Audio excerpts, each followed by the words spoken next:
Now take a look at what Mamata Banerjee had to say about this opposition meeting, as she in fact has remained positive on day 2 of this big meet in Bengaluru. She has said that the meeting is good and fruitful and its outcome will be beneficial for this country. Let's listen in. It's a constructive decision to be taken. On the agenda is very fruitful. Let us discuss it today, and if the outcome today what we discuss, after that the outcome may be the good for the people of this country.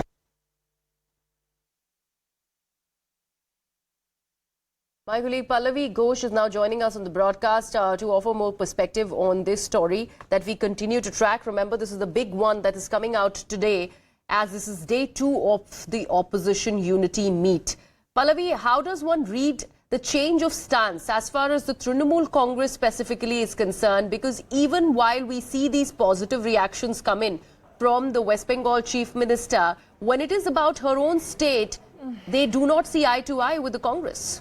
Yes, I mean, there are two important things which comes out. One tidbit I can certainly see is that INC Congress is actually officially tweeting a soundbite of Arvind Kejriwal as well as that of Mamata Banerjee. When was the last time it really happened, except when they would attack the two of them? But, you know, such is the backdrop of this talk about United We Stand and opposition unity, that much of that grievance or grudge and complaints against each other seems to have been washed away, at least for now. But I think this is where the contradictions or the inherent problems will start surfacing once they all go back to their respective constituencies. Yes. Of course, in Bengal, Mamata Banerjee is in competition not just with the BJP, but also with the left plus the Congress party. She's miffed because the Congress has had an alliance with one time her biggest enemy and opponent, the left, and not with TMC. That's one problem area. Second is Punjab and in Delhi, the Congress's straight fight is with the Aam Aadmi party over there. And what do you do about your cadre, your local leaders, the state leaders? That's going to be a very difficult one to reconcile. Also, we are seeing elections like Rajasthan, Chhattisgarh, Madhya Pradesh, which are basically a one-on-one fight between the BJP and the Congress. But if a third party, and in this case AAP, starts to step in, AAP, for example, has campaigned in Rajasthan, parts of Madhya Pradesh, that's where the problem may arise. See, the Congress would want a reassurance from the Aam Aadmi party that at least till 2024, for the sake of opposition unity, please don't spread your wings. Don't enter into areas where we are in a state fight because you cut into our votes. Will AAP be able to agree to that and then reconcile with its cadre? These are those inherent challenges and contradictions which possibly cast a shadow over opposition unity talks after Bengaluru. Absolutely. And Pallavi, before I go to Harish, a quick point that you made here. Even yesterday, as Dr. Shashi Tharoor was part of the Delhi town hall of CNN News 18, he'd mentioned this exact same point vis-a-vis this opposition show of strength, this unity is concerned, that none of the political parties should go on to cut each other's vote, and that is an important aspect that we need to adhere to, and that needs to be discussed as far as this big meet that is going to be spread across these 2 days is concerned. So anything on that we are learning that is coming out from within?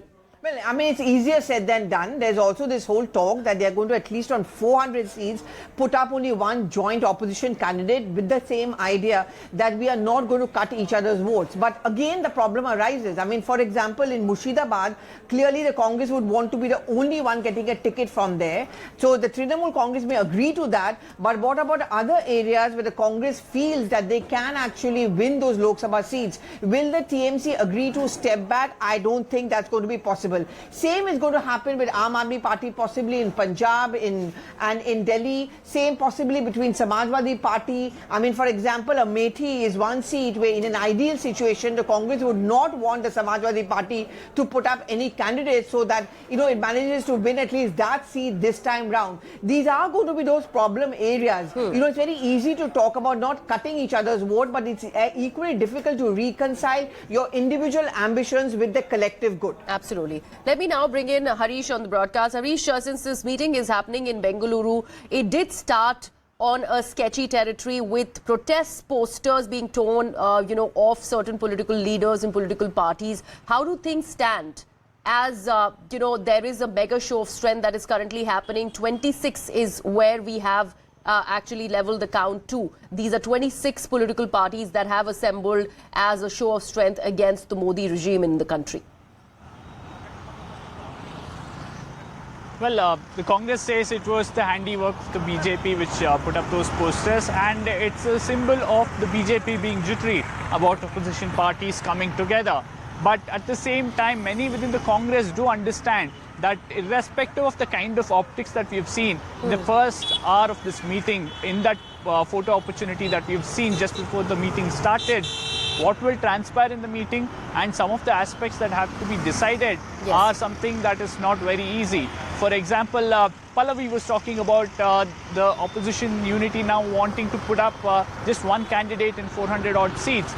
Will that work in, say, a state like Kerala, where Congress had done extremely well in 2019 compared to other states?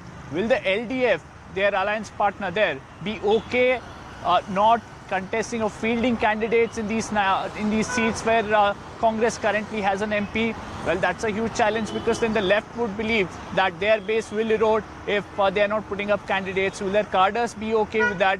And if indeed the left agrees for such a mechanism or understanding, what happens in the next assembly election or even the local body elections, because that also has been a flashpoint whenever we've spoken about opposition unity. So that is something that will be on the minds of all these leaders. And the Congress also not jumping guns. Even when we spoke to several leaders yesterday, they did not say that we'll have major breakthroughs in this Bangalore meeting. All of them pointing out that some of these contentious issues will need through 2 or 3 rounds of meeting. Only after that can there be a decision. So in all likelihood, you will see some decision today on issues that are seen as low-hanging fruits. Perhaps what will this alliance be called?